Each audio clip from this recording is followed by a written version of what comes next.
I believe it started when I was around 6 years old. My parents often had friends over in the house. I didn't know they were polyamorous. One day I was outside playing, got hurt, and when I ran inside caught my parents making out with some random guy. They told me they have other adults that they love and it's a completely normal thing. Me being a child just accepted that. They gave up being secretive and their partners would constantly be around, even joining on outings. I remember that on my 10th birthday they invited 3 of their partners, one of who I'd never seen before, and for the rest of the day my parents just withdrew from my party and hung out with them. I never saw them doing anything explicit again, but they would kiss their partners, hug them, make flirty comments, something that would be normal between parents, but with many more people. Sometimes I came home from school and my parents were gone, and there was some random adult in our house. Some of them seemed surprised that my parents even had a child. I always hated it, but since my parents had told me this was normal, I assumed many adults probably did similar things and that it's just an adult thing all kids hate. Later they had less partners and eventually seemed to stop. Not that I'd know for sure because I moved out with 17. I didn't think about it anymore. A year ago I started therapy, other reasons. As usual, the topic of my upbringing came up and it brought back many feelings I wasn't aware of. I realized that although my parents were always good to me, I had never really felt close to any of them and still have a lot of resentment that they made me feel like I had to compete for my parents' attention with random strangers. A while ago, I visited them and they told me they are going to take part in a documentary about polyamorous families and that the producers would like to include interviews with the children, so they would love if I could agree and tell everyone that polyamory doesn't mess kids up. All my resentment bubbled up and I said that I cannot agree because I would not be able to say anything positive. My parents looked shocked. I had never brought this up before and asked why, and I unloaded all that I always felt pushed aside. We barely had any family time without strangers intruding. It turned into an argument and I became loud and yelled that the truth is it did screw me up and they shouldn't have had a child if their number one priority was making love with the whole world. My mother cried and my father said I should probably leave. So I left and was shaken up for the rest of the week, but also felt regret because I've never made my mum cry before. Later my father sent me a message that was like, "We are sorry you feel that way, can we have a calm discussion about this soon?" Even though I tried to, it's like I can't reply. This argument brought something very emotional up in me. Am I the idiot for hurting my parents over this, especially since I have never brought it up before? Not the idiot. Upside, your parents seem to be idiots through obliviousness and neglect and might be open to apologizing and trying to fix what they can. Maybe message your dad that you are not in a place to talk at the moment and will get back to them, then talk to your therapist and develop a timeline for when and how you can talk. As to not bringing it up before, parents do not get the luxury of assuming everything is okay because the kid never complained. Not the idiot at all. I had a friend whose parents did this. There was 3 of them though, and we all lived in an estate and a lot of the parents were involved. I didn't realize the full extent of everything until my parents told me when we were older. I always wondered why those kids were so unusual and seemed older or the cool.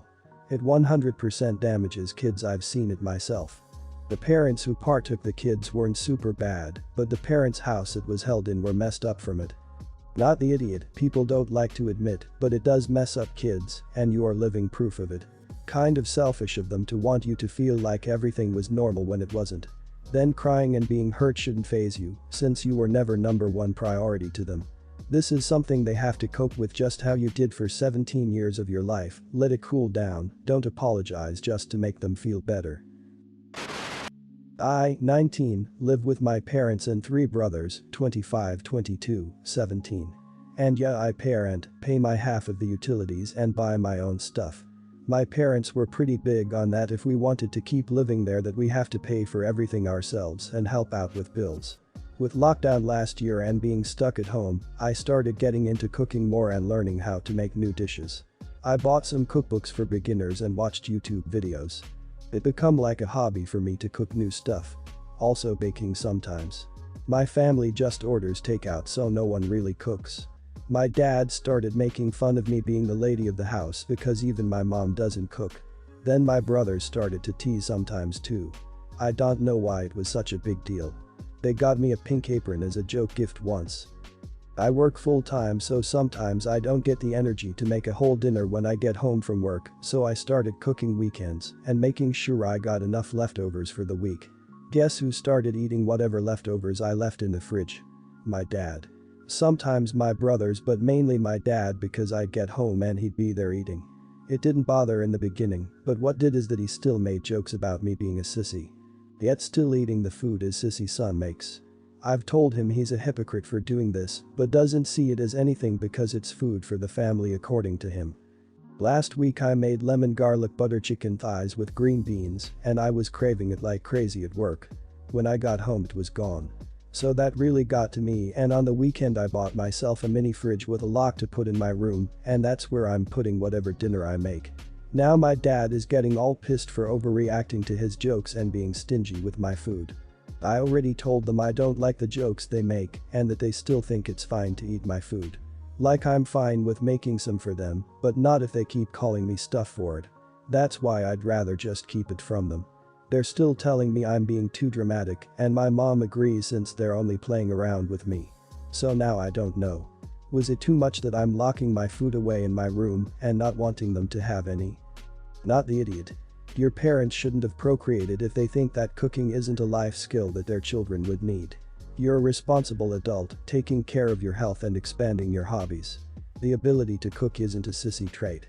And I don't think it's wrong or petty to hide your food. There are few things worse than working all day, craving something at home, only to find it gone when you arrive. Not the idiot. They're bullying you, calling you names, and expecting that you'll still share the meals you cook with them. No way, and good on you for locking it away. I'd be pissed if I came home from work and my leftovers were gone, eaten by people who don't contribute to my efforts, since you say they all get takeaway and don't cook. I'd be even more unhappy if they used my efforts against me in an effort to disparage me. My partner is a professional chef, there is nothing sissy about a man cooking. Not the idiot. Your dad treats you like a roommate when it's convenient for him, and like family when he wants to overstep the boundaries of being a roommate, like eating the food you buy. If you are paying your rent and bills, they aren't entitled to the food you buy and prepare in the first place. Doubly so if they can't respect your new skills. Honestly, I would consider looking for some non-family roommates and moving out. You can probably find similar living accommodations with far less crap to put up with. I work as a supervisor. I'm not going to say in what field to protect my anonymity. One of my staff members is a single mother of 4 children. Her youngest is 3 and goes to daycare while mom is working. She has a 15-year-old who does full remote learning, and she has a 9-year-old and a 10-year-old that goes to in-person learning Monday to Friday. Right before school started, the school offered her aftercare for her middle 2 children that she would not have to pay for, that would keep them in care while she finished her shift at work. The aftercare program runs until 5:30 p.m. and children can be picked up anytime up until 5:30. The school would also provide a bus to bring them home every day except Friday if needed. She decided not to put her children into this program because she felt it would be too long of a day for them to be at school. I would have had no problem with her choice, except that it has been awful for me since school started. Every single day starting at 3 o'clock her children start calling their mom here at work because they are fighting, one child will not listen to the older one, and other issues. I then have to stop what I am doing, bring the phone to their mom, and cover her job while she tries to mediate this mess she created at home. It's becoming a daily occurrence, at least once but many times 2 or 3 times a day. Each time I have to do this makes it take longer for me to get my work finished, and it's driving me crazy. I had a meeting with this woman 2 weeks ago to tell her that this arrangement isn't working and that I cannot keep having her kids call here all the time. I offered to reach out to the school on her behalf to see if they would allow her children to do the aftercare program because the current situation is not working out. She said she would think about it, and a week later when I asked her about it again, she said she still did not want to put her kids into aftercare. Another week passed and another 10+ phone calls, and I've had enough. I told her yesterday that I was going to have to send her home an hour early every day so she could go be with her kids when they get out of school. She would still be full-time at 35 hours, still get paid time off and paid holidays.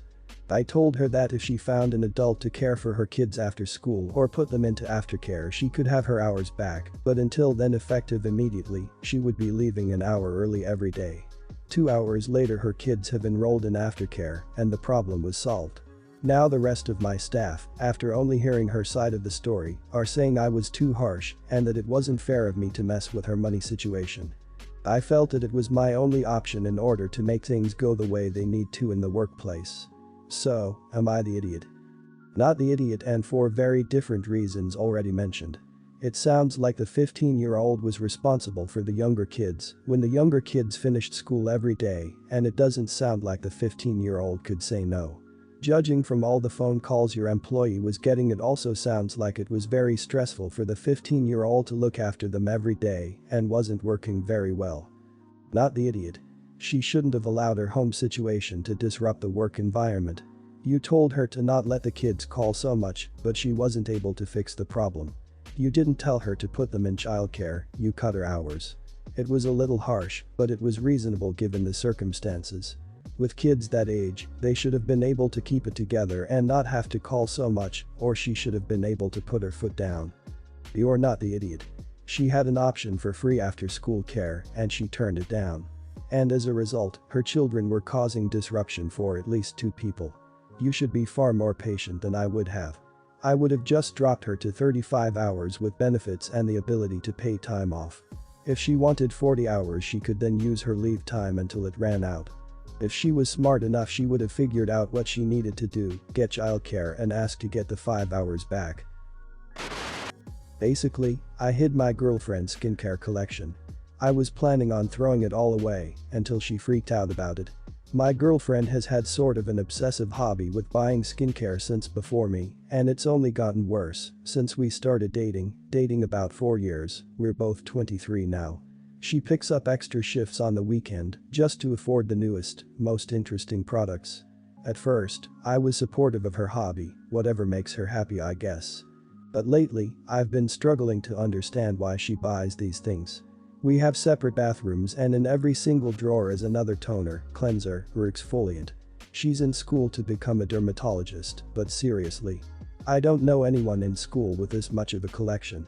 I've tried for months to tell her this isn't healthy and she needs help, but she tells me because she pays the bills in our apartment and for my food and other hobbies, she's allowed to do whatever she wants with her extra money. But to me, it's completely wasteful. She's already gorgeous with incredibly lovely pillow soft skin with not a single scar.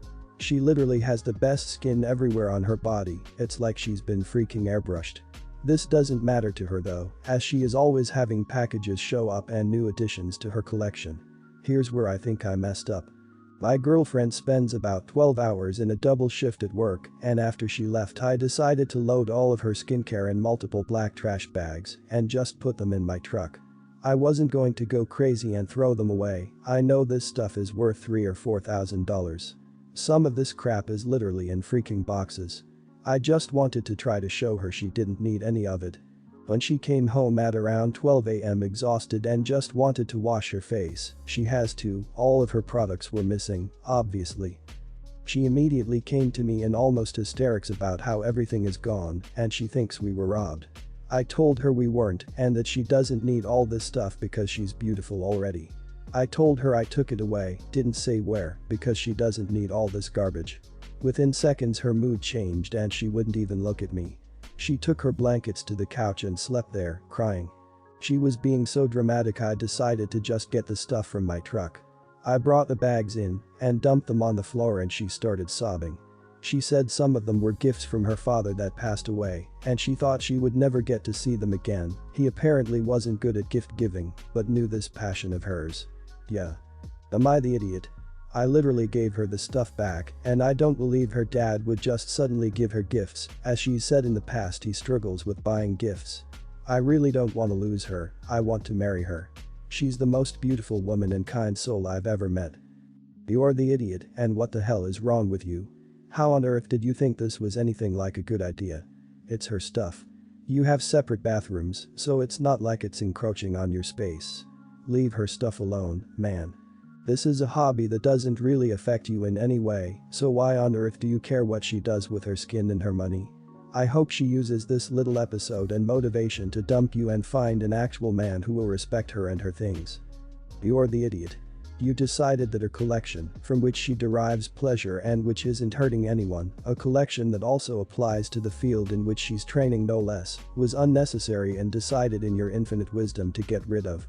This woman not only paid for this harmless collection herself, but also, by your own admission, pays for everything in your house and your hobbies. How in the double hockey sticks could you possibly think this was a good idea?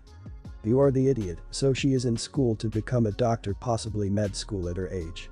Her passion is dermatology, and you clearly like the results of her passion by calling her skin airbrushed and perfect. On top of this, she works and pays all of the bills. No doubt you are a raging idiot. Based on her paying for everything including food, bills, and other hobbies for you, I'm assuming you don't work. It is her money she is supporting both of you.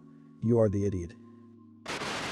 This has caused such an uproar in my family, and I feel like I'm going crazy over here. Like, don't come to Christmas uproar. About 3 weeks ago, I was babysitting my nieces. They're 9 and 11. My sister is a big feminist, so am I, who always makes her feminism a huge part of the way she's raising her kids. Like, talk about raising her kids at all, feminism comes up. I was playing dress up with the girls, and the older one mentioned that she thought the game was silly because it doesn't matter what you look like, it's what's on the inside that counts. I told her that we didn't have to play anymore and asked her to tell me more about the it doesn't matter what you look like because I would like to learn. She happily told me all about how caring about your appearance is vain and people shouldn't care about what you wear, how much you weigh, what color your hair is, etc. That girls who are really into fashion or makeup had bad parents who should care more about making sure they're smart and do well in school. Then she asked me why I cared about things like that because she always thought I was too smart for that. Maybe this is where I freaked up, but I had to be honest with her. I told her that I care what I look like because I want to be respected by others, I want others to be attracted to me, and that no matter what we tell ourselves, society does care and does judge men and women for how we look. I tried to explain that sometimes society cares too much, but that grooming ourselves, wearing well-fitting and clean clothes, etc. are things we should all care about. I also said that being interested in fashion and makeup doesn't make anyone less intelligent, that they're both ways of expressing ourselves and can be very artsy as well. 11-year-old seemed really bothered by this and told me that she couldn't believe I was one of them and then made a weird comment about how her mom said that's why I don't have any books. My sister called me, furious about how I was poisoning her daughters by forcing unobtainable feminine beauty ideals on them. At no point did I say that they had to maintain a size 2 figure, shave, have long hair, spend thousands on designer clothes, etc. But she's making it out to seem like I babysat her kids and now they're destined to become Serena van der Woodsen. Am I the idiot? My family sure as hell thinks I am. Not the idiot. First, feminism isn't one standard. It's just about basic gender equality. To say a woman who cares about her looks or cares about anything your sister disagrees with is not a feminist is the antithesis of feminism. Second, you are right. Personal grooming does reflect a level of self-respect. A better lesson is to not compare oneself with others to the point one feels less than. But self-respect does not include degrading others for their choices. Sort of you are the idiot, this totally depends on context, and it's worth bearing in mind that at 11 years old your niece may not be able to fully understand every aspect of what you are saying. I think you need to think about how an 11-year-old would interpret what you told her. Is she going to understand that you mean it is nice to be well presented, or will she hear it as if you're overweight people won't like you? There's clearly a big difference, but how she interprets it is important.